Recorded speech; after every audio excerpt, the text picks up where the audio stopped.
It's a quiet shop on a rainy day. The hour's early and the doors have just opened for business. The crew begins their day like every other day, but as fate often does, it has a different plan.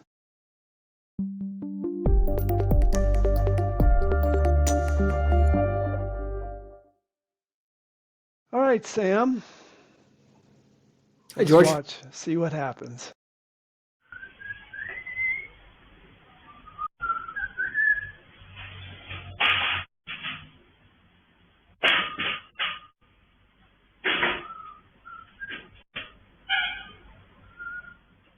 Oh, oh, jeez. Oh, that's gotta hurt. I feel bad for that guy. Oh my God. He's looking at him. He's looking at him. He's like, And the poor guy that he's looking at him, are you okay?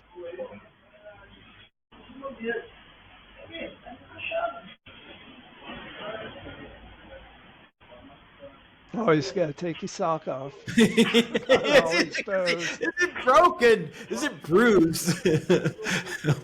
Oh, here comes another guy. Hey, what's going on?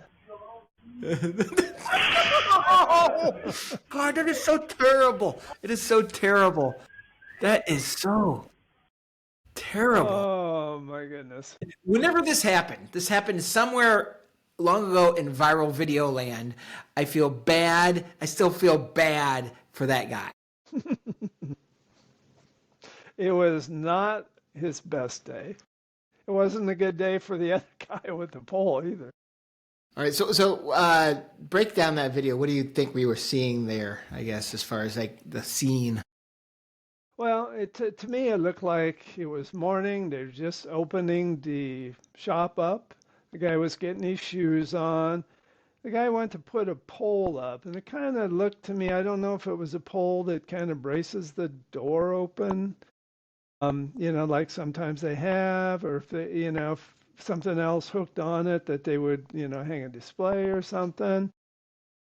I kind of felt like it's something he did every day.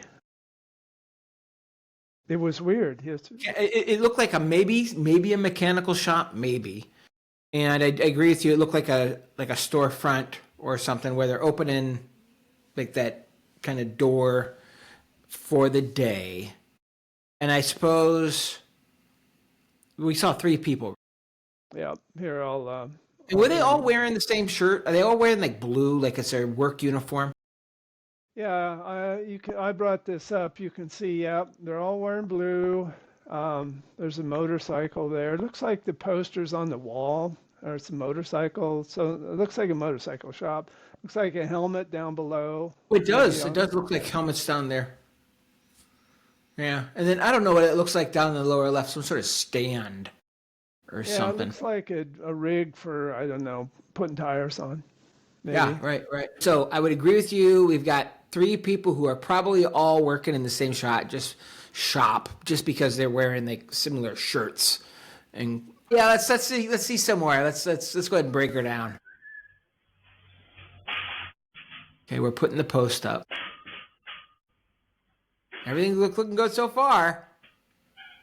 The thing is, it's like, God, it feels okay. So the thing is he puts that post up. I think we did not expect that the guy who put that post up did not expect it to fall. Do we think that's true? Yeah. He definitely did not. So there's that. He walks over. It's like he looks up, like, what happened? Man, it hurts. It hurts. He's whatever language you're saying it hurts in.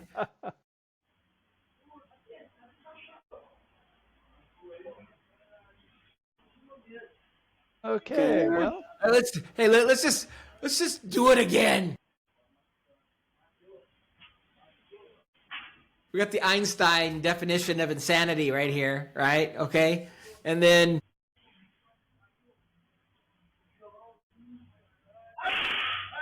Oh my gosh. I feel so bad for that person. Some of the comments on that video were very interesting. Let me read you a few of them. Yeah, okay. I'm curious about this. One comment was, "Stop being dumb." The bigger Okay. dude has zero IQ. It's coworkers like this incompetent jackass that get coddled by management and fail upwards. And I would have fired that guy right then and there. So, the thing that's interesting about this whole video, first of all, this video is amazing and unfortunate. And it also makes you think about how management typically reacts to a situation like that. And one of the things that somebody said it in the comments, they didn't say it exactly, but I think a typical response that you would hear is because one bozo did this, there'll be a new rule that applies to everyone. And you hear that frequently, right? You hear that frequently.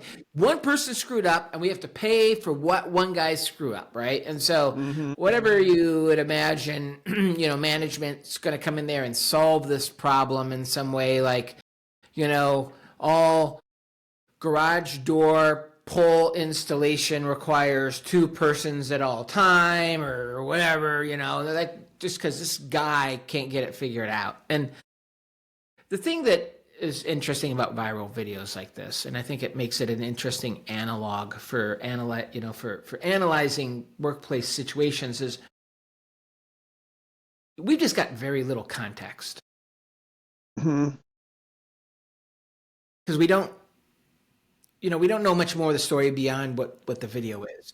And the thing is like, when you're, especially like when you're in management headquarters, the way these stories of mishaps, incidents come report in, it's like that's the entire story that you have in that moment. And so the way I imagine this is like, a phone call comes in and there's a description, and then whoever takes the initial phone call then waddles across the office to their boss and says, all right, so guess what, out at one of the remote locations, we had a pole fall and it struck a guy on the foot. Oh, that's terrible. Wow, my gosh. But wait, there's more, right? And so the pole falls and it strikes the guy in the foot. And 30 seconds later, they do it again, and the pole falls and it strikes the guy in the head. What?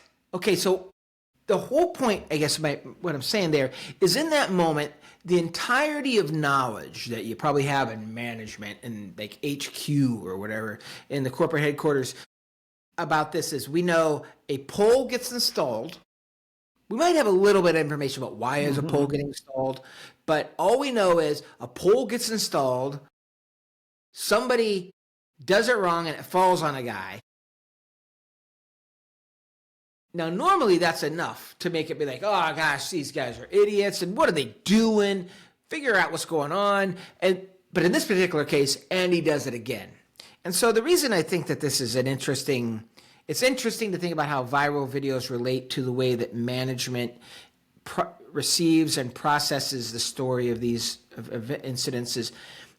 Probably nobody in management's familiar with why the pole gets installed, familiar with what the process is. And so the default reaction, what I am used to a management reaction being is instantly moving to like a they're incompetent, right? This is wrong. Yeah. And we know, like in these principles of human and organizational performance, we're supposed to be, we're cognizant of James Reason's The Blame Cycle. We're trying to, in fact, I've got it sitting here on my desk, Sidney Decker's Just Culture book, right? We're trying to be that way, but on the other hand, in reality, somebody dropped a pole on somebody, and then they did it again. Okay, so your mind starts at blamey, but then also, and I just think there's this other thing, which is when these stories come into management, like this is the entire context of what you know. And it's the same way with viral videos. It's the entire context of what you know. And so I'm curious what else you know about this video. Well, Sam, as I watched it, let me play this again. If you notice on the floor, there is a little spot where it looks like this pole goes regularly because A he'll little go socket. and put it right down in the spot. Yeah, I see Okay, that. so Okay. that implies to me this is something that happens every day. Now, if you watch his hand, there's a lever on that pole that he appears to engage, like he probably does every day. Watch his hand right there. Wait a second. Okay. Okay. Take me back because I want to understand. Okay, this is new. This is new information. I think, as the Big Yeah. Lebowski or the dude would say, Watch new his information has come to light, man. Okay, so watch you're his right saying hand. Watch his what? right hand right there. Did you see it just go up right there? Yeah, it's like he's activating something, Yep. Watch it again. So I'm and thinking he there's a thinks pin that goes up.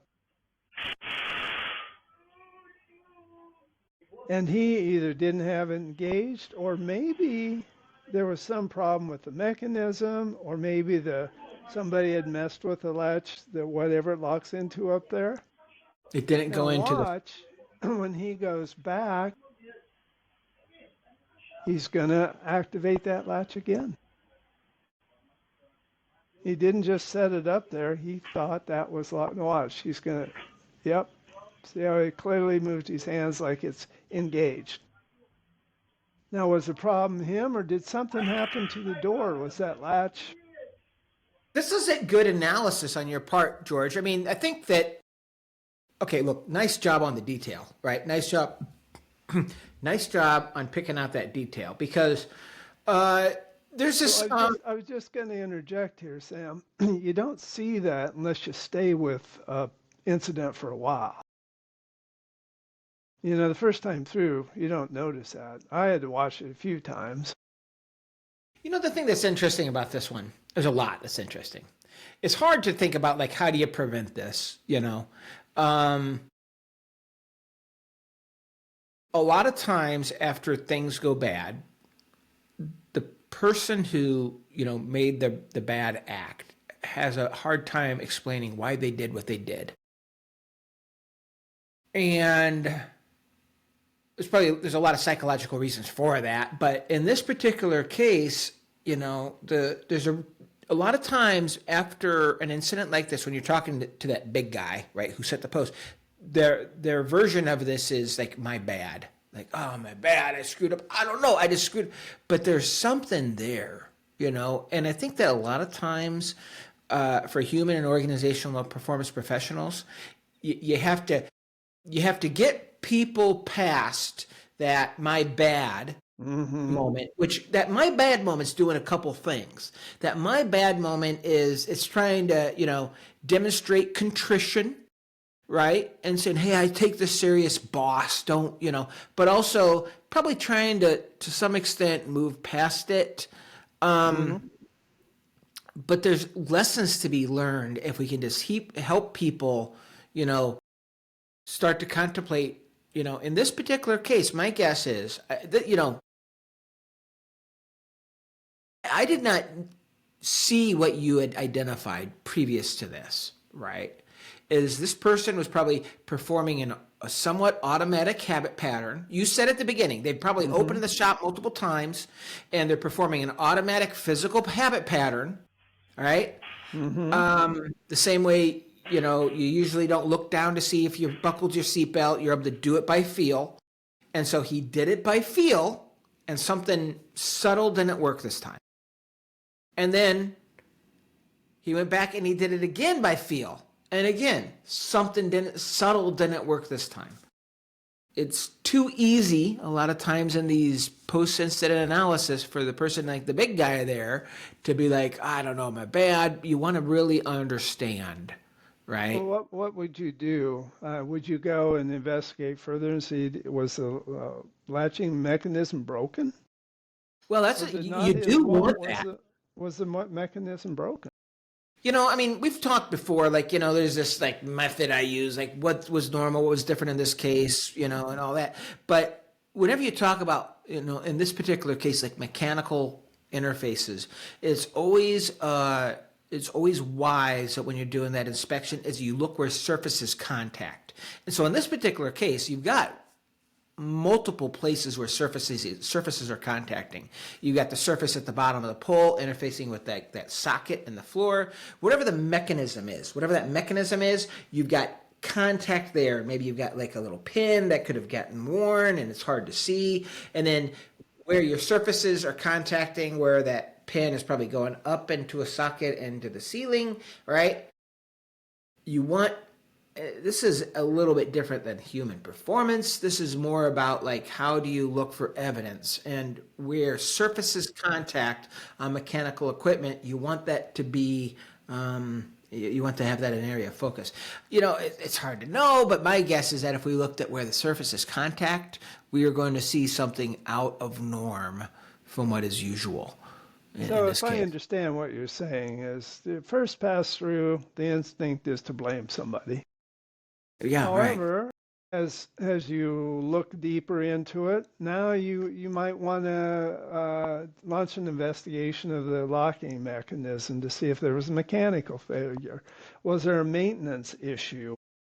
What was different this time, right? And you want these folks who are here to, I guess, including the guy who gets bonked, but you want them, to recreate this for you, right? Whenever you're trying to do your analysis. I don't think you can get the one guy to recreate it for you. I think he Forget you! No! But what's an interesting thing. This is, we're kind of, we're covering a lot of points, but one of the things that's interesting is whenever you go to do these incident recreations with the people who are doing it, they have reluctance. It's pretty tough because at this point, they're second guessing and trying to, and I think it's just human nature, so I don't really hold a lot of fault to this, but they are